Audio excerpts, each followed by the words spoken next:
Good morning Odisha. तो आज हूँ जनवरी 13 मंगलवार। तो चलते जाना आज दिन टॉप 10 ब्रेकिंग न्यूज। किंतु पूर्व जब आपने एपर्तन चैनल को सब्सक्राइब करना चैनल को सब्सक्राइब कर पाखर बेल आइकन को दबे ऑल ऑफ ऑन कर रखुँ जहाँद्वारा जब भी जेकोसी लेटेस्ट ब्रेकिंग न्यूज आप चैनल माध्यम सर्वप्रथम पाइपर। तो चलते उठे नक बर्तमान खबर पर नजर पकाइबा।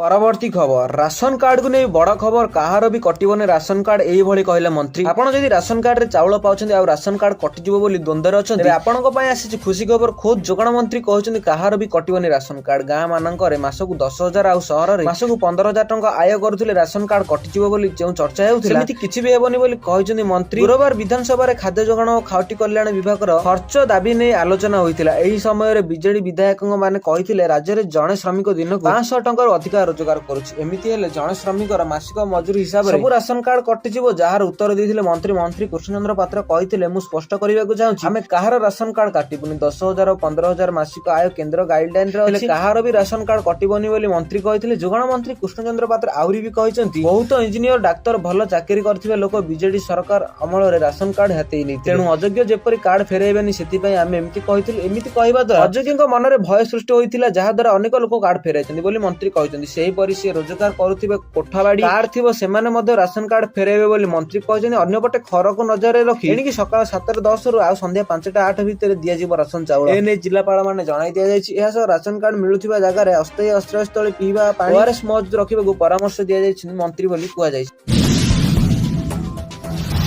परवर्ती खबर +2 परीक्षा खाता देखा पूर्व उच्च माध्यमिक शिक्षा परिषद बड़ निष्पत्ति। युक्त 2 परीक्षा खाता देखा आरंभ पूर्व उच्च माध्यमिक शिक्षा परिषद एक निष्पत्ति नहीं। चलित वर्ष परीक्षार्थी कॉपी करी माला प्रैक्टिस एमपी रे बुक होइतिबा छात्र को दिया जिवो बड़ अस्वस्ति। कोनोसी भूल न थाई त्रुटिपूर्ण भाबे एमपी होई बुक होइतिले सेमाने परीक्षा फल साधारण परीक्षार्थी एका संगे प्रकाश पाइबो। उच्च माध्यमिक शिक्षा परिषद द्वारा संगठित कमिटीर जांच रे एमपी बुक होइतिला छात्र निज पक्ष रे रखिथिबे सेमाने भूल बुक होइतिबा ताहेले सेमानको क्षमा दिया जिवो और परीक्षा फल स्वाभाविक प्रकाश पाइबो बोली सूचना देथिले परीक्षा नियंत्रक प्रशांत कुमार परिडा। चलित वर्ष ठारू एही नुआ नियम लागू हेबो। पूर्वरु भूल रे एमपी बुक होइतिबा छात्रछात्रीक परीक्षा फल सीधा सड़क पिलांक परीक्षा फल बाहरिबा 3 मास पर बाहरुथुला जेउथि पई पिला माने भूल न करिबी नाना असुविधार सम्मुखीन हेउथिले। उल्लेखयोग्य आसंत एप्रिल 2 रु आरंभ हेबो युक्त 2 खाता देखा। प्रथम पर्याय 13 तारिख पर्यंत और द्वितीय पर्याय 15 रु 26 तारिख मध्ये खाता देखा चलिबो। मूल्यांकन 10 दिन पूर्व परीक्षा खाता को कोडिंग करा जिवो। कला विभाग रो ओडिया और इंग्रजी विषय खाता देखा बहु विलंब हेउथिबा चलित वर्ष एहा ऑनलाइन मूल्यांकन करने को पदक्षेप निया जायछि। चलित थर 63टी ऑनलाइन मूल्यांकन केंद्र करा जायतिबा बेले 77टी ऑफलाइन और 57टी कोडिंग सेंटर करा जायछि। मूल्यांकन केंद्र को हेउथिबा दूरतार दृष्टि रे प्रति जिल्ला रे मूल्यांकन केंद्र खोला जायछि। देवगढ़ परि जिल्ला रे प्रथम थर पई मूल्यांकन केंद्र खोलिबो। सेही परि पूर्व कॉलेज गुडी प्रैक्टिकल मार्क अनुमान भाबे हेउथिला मात्र चलित वर्ष कॉलेज मानकर एहा ऑनलाइन दाखल करबा को अतिरिक्त समय अपरिचित हेबो नै। परीक्षा सरीबार 45 दिन मध्ये परीक्षा फल प्रकाश पारिबा को पर्यटन पक्षरु रक्षा रखा जायछि। सेपटे अत्यधिक खरा जो बहु शिक्षक शिक्षयित्री खाता देखिबार आसु नथिबारु खाता को देखा केंद्र बढ़ा जाई कुआ जायछि जे प्राथमिक पर्याय रे 8,000 शिक्षक शिक्षयित्री को खाता देखा पई नियुक्ति होइछि। एहा जरिमाना करी सुविधा दृष्टि सेमाने निज जिल्ला रे होइथिबा मूल्यांकन केंद्र रे खाता देखिबा पई नियोजित करा जायछि। 35, 40 और 50 मार्क थिबा विषय गुडी पई 30टी खाता 5 घंटा रे देखा जाय परिबो। सेही परि 70 और 80 मार्क थिबा विषय पई 5 घंटा रे 20टी खाता देखा जाय परिबो। मे 15 तारिख सुधा सठिक समय रे परीक्षा फल बाहरिबो बोली सूचना दैछन्ती परीक्षा नियंत्रक प्रशांत कुमार परिडा। चलित थर मोट 1276टी परीक्षा केंद्र रे उभय रेगुलर और एक्स रेगुलर वर्गर प्राय 3,93,000 पिला परीक्षा देथिबार जणा पड़िछि।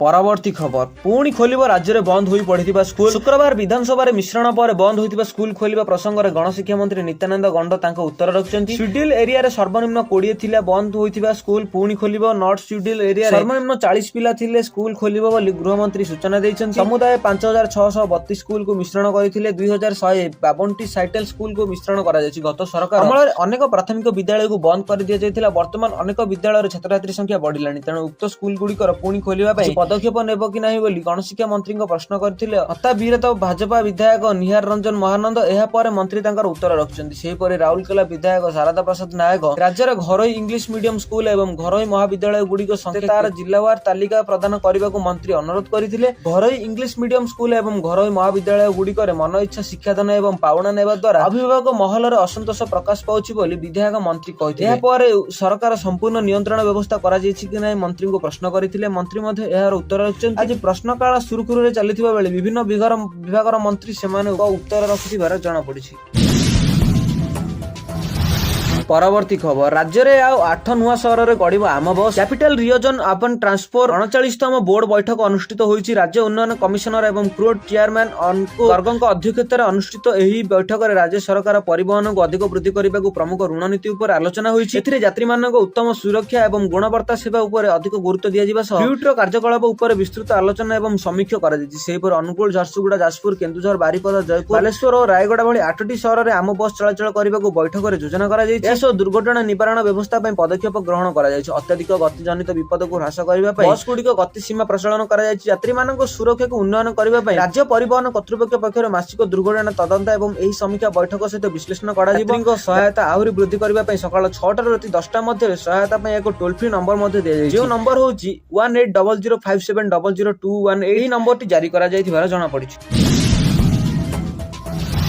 ପରବର୍ତ୍ତୀ ଖବର ମାର୍ଚ୍ଚ 29ରେ ବର୍ଷର ପ୍ରଥମ ସୂର୍ଯ୍ୟପରାଗ ଓଡ଼ିଶାରେ ଦୃଶ୍ୟମାନ ହେବ କି ନାହିଁ ଆସନ୍ତୁ ଜାଣିବା। ମାର୍ଚ୍ଚ 29 ତାରିଖରେ ସଂଗଠିତ ହେବ ପ୍ରଥମବାର ବର୍ଷମ ଆଂଶିକ ସୂର୍ଯ୍ୟପରାଗ। ପରାଗ ସମୟରେ ପୃଥିବୀ, ଚନ୍ଦ୍ର ଓ ସୂର୍ଯ୍ୟର ଅବସ୍ଥିତ ଅନୁସାରେ 3 ପ୍ରକାର ସୂର୍ଯ୍ୟପରାଗ ଘଟିଥାଏ: ଆଂଶିକ, ପୂର୍ଣ୍ଣ ଓ ବଳୟ। ପ୍ରତ୍ୟେକ ପୂର୍ଣ୍ଣ ସୂର୍ଯ୍ୟପରାଗ ପୂର୍ବରୁ ଓ ପରେ ଆଂଶିକ ପରାଗ ଦେଖାଯାଏ। ମାର୍ଚ୍ଚ 29 ତାରିଖରେ ଉତ୍ତର ଆମେରିକା, ଗ୍ରୀନଲ୍ୟାଣ୍ଡ, ଆଇସଲ୍ୟାଣ୍ଡ, ଉତ୍ତର ଆଣ୍ଟାର୍କଟିକା ମହାସାଗର, ୟୁରୋପ ଏବଂ ଉତ୍ତର ପଶ୍ଚିମ ରୁଷିଆରେ ଦୃଶ୍ୟମାନ ହେବ ଏହି ଆଂଶିକ ସୂର୍ଯ୍ୟପରାଗ। ଏହା ଭାରତକୁ ଦୃଶ୍ୟମାନ ହେବ ନାହିଁ। କେତେକ ସ୍ଥାନରେ ଏହା ସର୍ବାଧିକ ସୂର୍ଯ୍ୟପରାଗ 90% ହେବ। ଏହା ଭାରତୀୟ ସମୟ ସୀମା ଦିନ 2:20 ଆରମ୍ଭ ହୋଇ 4:17 ସର୍ବାଧିକ ହେବ। ପରାଗ ଶେଷ ହେବ ଭାରତୀୟ ସମୟ ଦିନ 4:14। ପରବର୍ତ୍ତୀ ପୂର୍ଣ୍ଣ ଚନ୍ଦ୍ରଗ୍ରହଣ ଆସନ୍ତା ସେପ୍ଟେମ୍ବର 7 କିମ୍ବା 8 ତାରିଖ ସମଗ୍ର ଭାରତ ସହ ଏସିଆ, ୟୁରୋପ, ଆଣ୍ଟାର୍କଟିକା, ପଶ୍ଚିମ ପ୍ରଶାନ୍ତ ମହାସାଗର, ଅଷ୍ଟ୍ରେଲିଆ ଏବଂ ଭାରତ ମହାସାଗର କିଛି ଅଞ୍ଚଳର ଦୃଶ୍ୟମାନ ହେବ। ଏ ବର୍ଷର ଅନ୍ତିମ ଆଂଶିକ ସୂର୍ଯ୍ୟପରାଗ ସେପ୍ଟେମ୍ବର 21-22 ତାରିଖ ନ୍ୟୁଜିଲାଣ୍ଡ, ଇଷ୍ଟର୍ଣ୍ଣ ମୋନାଲିସିଆ ଏବଂ ପଶ୍ଚିମ ଆଣ୍ଟାର୍କଟିକା ଦୃଶ୍ୟମାନ ହେବ। ଏହା ମଧ୍ୟ ଭାରତରେ ଦୃଶ୍ୟମାନ ହେବ ନାହିଁ ବୋଲି ପଠାଣି ସାମନ୍ତ ପ୍ଲାନେଟୋରିୟମରେ ପୂର୍ବତନ ଉପନିର୍ଦ୍ଦେଶକ ଡକ୍ଟର ଶୁଭେନ୍ଦୁ ପଟ୍ଟନାୟକ କହିଛନ୍ତି। ଚନ୍ଦ୍ରଗ୍ରହଣ ଓ ସୂର୍ଯ୍ୟପରାଗ ଛାଇ ଆଲୋକ ଏକ ଖେଳ। ଚନ୍ଦ୍ରଗ୍ରହଣ ସମୟରେ ପୃଥିବୀର ଛାଇ ଚନ୍ଦ୍ର ଉପରେ ପଡ଼ିଥାଏ ଓ ଏହା ସୂର୍ଯ୍ୟପରାଗ ସମୟରେ ଚନ୍ଦ୍ରର ଛାଇ ପୃଥିବୀ ଉପରେ ପଡ଼ିଥାଏ। ଏହି ଛାଇ 2ଟି ବର୍ଷ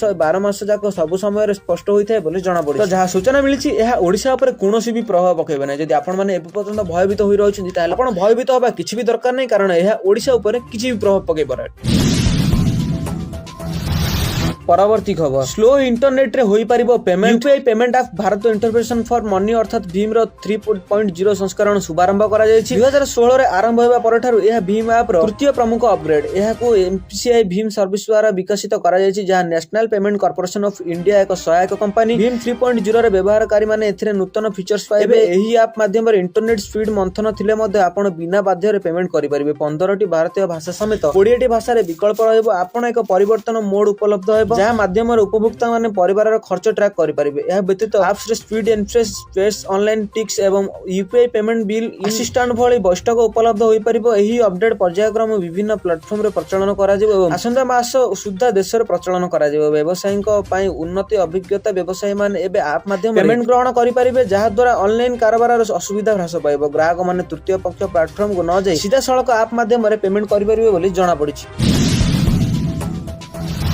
ପରବର୍ତ୍ତୀ ଖବର ଏଚ୍ଆଇଭିକୁ ନେଇ ବୈଜ୍ଞାନିକଙ୍କ ସତର୍କବାଣୀ। 2030 ସୁଦ୍ଧା 1 କୋଟିରୁ ଅଧିକ ଏଚ୍ଆଇଭି ସଂକ୍ରମଣରେ ମୃତ୍ୟୁ, ପାଖାପାଖି 30 ଲକ୍ଷ ମୃତ୍ୟୁ। ଏଚ୍ଆଇଭିକୁ ନେଇ ବୈଜ୍ଞାନିକମାନଙ୍କ ସତର୍କବାଣୀ। ଏଚ୍ଆଇଭିର ନିବାରଣ ଏବଂ ଚିକିତ୍ସା କାର୍ଯ୍ୟକ୍ରମ ଅନ୍ତର୍ଜାତୀୟ ପାଣ୍ଠିରେ ହ୍ରାସ ଏବଂ ଗମ୍ଭୀର ସଙ୍କଟ ସୃଷ୍ଟି କରିବ। 2030 ସୁଦ୍ଧା ଏଚ୍ଆଇଭିର 1 କୋଟିରୁ ଅଧିକ ସଂକ୍ରମଣ, ପାଖାପାଖି 30 ଲକ୍ଷର ମୃତ୍ୟୁ ହୋଇପାରେ। ଏ ନେଇ ରିପୋର୍ଟ ଜାରି କରିଛି ଲାନ୍ସେଟ୍। ଗୁରୁବାର ଲାନ୍ସେଟ୍ ଏଚ୍ଆଇଭି ଜର୍ନାଲ ପ୍ରକାଶିତ ଏକ ଅଧ୍ୟୟନରେ ଏହି ତଥ୍ୟ ପ୍ରକାଶ କରିଛି। ଏଚ୍ଆଇଭି ନିବାରଣ ଏବଂ ଚିକିତ୍ସା କାର୍ଯ୍ୟକ୍ରମ ପାଇଁ ଅନ୍ତର୍ଜାତୀୟ ପାଣ୍ଠିରେ ହ୍ରାସ 2030 ସୁଦ୍ଧା 1 କୋଟିରୁ ଅଧିକ ସଂକ୍ରମଣ ଏବଂ ପ୍ରାୟ 30 ଲକ୍ଷରୁ ମୃତ କାରଣ ହୋଇପାରନ୍ତି। ଅଷ୍ଟ୍ରେଲିଆ ମେଲବୋର୍ଣ୍ଣର ବନେକ୍ ଇନଷ୍ଟିଚ୍ୟୁଟର ଏକ ଦଳୀୟ ଦ୍ୱାରା କରାଯାଇଥିବା ଏହି ଅଧ୍ୟୟନରେ 2026 ସୁଦ୍ଧା ବ୍ୟାପିଯିବ ଏଚ୍ଆଇଭିର ପାଣ୍ଠିରେ ପ୍ରାୟ 24% ହ୍ରାସର ପ୍ରଭାବକୁ ମଡେଲ କରାଯାଇଥିଲା। ଆମେରିକା, ୟୁକେ, ଫ୍ରାନ୍ସ, ଜର୍ମାନୀ ଏବଂ ନେଦରଲ୍ୟାଣ୍ଡ ସମେତ ପ୍ରମୁଖ ଦାତାମାନେ 8ରୁ 20% ପର୍ଯ୍ୟନ୍ତ ସହାୟକ ଘୋଷଣା କରିବା ପରେ ଏହି ତଥ୍ୟ ସାମ୍ନାକୁ ଆସିଛି। ଏହି 5ଟି ଦେଶରେ ମିଳିତ ଭାବରେ ବିଶ୍ୱର 90%ରୁ ଅଧିକ ଏଚ୍ଆଇଭି ସହାୟତା ପାଣ୍ଠି ଯୋଗାଇ ଦେଇଥାନ୍ତି। ଗବେଷକମାନେ କହିଛନ୍ତି ଯେ ଆମେରିକାର ଏକ ବ୍ରିଟେନ ସମେତ 5ଟି ମୁଖ୍ୟ ଦାତା ଦେଶର ଦ୍ୱାରା ପ୍ରଭାବିତ ପ୍ରାୟ ହ୍ରାସ ନ କରାଯାଇଥାଏ। ତେବେ ଆକଳନ ଅନୁଯାୟୀ 2025ରୁ 2030 ମଧ୍ୟରେ ଶିଶୁ ଏବଂ ବୟସ୍କଙ୍କ ମଧ୍ୟରେ ଅତିରିକ୍ତ 4.4ରୁ 10.8 କୋଟି ନିୟୁତ ଏଚ୍ଆଇଭିର ସଂକ୍ରମଣ ଏବଂ ପାଖାପାଖି 30 ଲକ୍ଷର ମୃତ୍ୟୁ ହୋଇପାରନ୍ତି। ଆମେରିକାରେ ନୂତନ ରାଷ୍ଟ୍ରପତି ଡୋନାଲ୍ଡ ଟ୍ରମ୍ପ ଶପଥ ଗ୍ରହଣ ପରେ ଜାନୁଆରୀ 20 ତାରିଖରେ ଏଚ୍ଆଇଭି ପାଣ୍ଠିରେ ବିଶ୍ୱର ସବୁଠୁ ବଡ଼ ଯୋଗଦାନକାରୀ ଯୁକ୍ତରାଷ୍ଟ୍ରପତି ସମୟ ସହାୟକ ବନ୍ଦ କରାଯାଇଥିଲା। ଉପସାହାରା ଆଫ୍ରିକା ଏବଂ ଉପାନ୍ତରିକ ଗୋଷ୍ଠୀଗୁଡ଼ିକ ପୂର୍ବରୁ ଏଚ୍ଆଇଭି ସଂକ୍ରମଣ ବିପଦରେ ଅଛନ୍ତି, ଯେପରିକି ନିଶା ଇଞ୍ଜେକ୍ସନ ନେଉଥିବା ଲୋକ, ଯୌନ କର୍ମୀ ଏବଂ ପୁରୁଷମାନେ ସହିତ ଯୌନ ସମ୍ପର୍କ ରଖୁଥିବା ପୁରୁଷ ଏବଂ ପିଲାମାନେ ସବୁଠାରୁ ଅଧିକ ପ୍ରଭାବିତ ହେବେ। ଡକ୍ଟର ରୋମାନ୍ସ ମାର୍ଟିନ ହ୍ୟୁକ୍ ଦର୍ଶାଇଛନ୍ତି ଯେ ପରୀକ୍ଷା ଏବଂ ଚିକିତ୍ସା କାର୍ଯ୍ୟକ୍ରମକୁ ସୀମିତ କରିବା ସହିତ ଉପସାହାରା ଆଫ୍ରିକାରେ ବଣ୍ଟନ ଏବଂ ଫ୍ରି ଏକ୍ସପ୍ଲୋଜ ପ୍ରୋଫାଇଲ ସେସନ ଔଷଧ ଯାହା HIV ସଂକ୍ରମଣ ବିପଦକୁ ହ୍ରାସ କରେ ଏହି ପ୍ରଦାନ କରିବା ଭଳି ବ୍ୟାପକ ପ୍ରତିରୋଧ ପ୍ରୟାସ ଘଟିବ। ଡକ୍ଟର ବ୍ରିଙ୍କ କହିଛନ୍ତି ଯେ ସ୍ଥାୟୀ ଆର୍ଥିକ ସହାୟତା ସୁନିଶ୍ଚିତ କରିବା ଏବଂ HIV ମହାମାରୀ ପୁନରୁତ୍ଥାନ ଏଡ଼ାଇବାକୁ ଅତ୍ୟନ୍ତ ଜରୁରୀ, ନଚେତ୍ ଏହାର ବିନାଶକାରୀ ପରିମାଣ ଏଡ଼ାଇବା ସାରା ବିଶ୍ୱରେ ଦେଖାଯାଇପାରେ ବୋଲି କୁହାଯାଇଛି। ବାସ୍ ଏହା ଥିଲା ଆଜିର କିଛି ଗୁରୁତ୍ୱପୂର୍ଣ୍ଣ ମୁଖ୍ୟ ଅପଡେଟ୍ସ।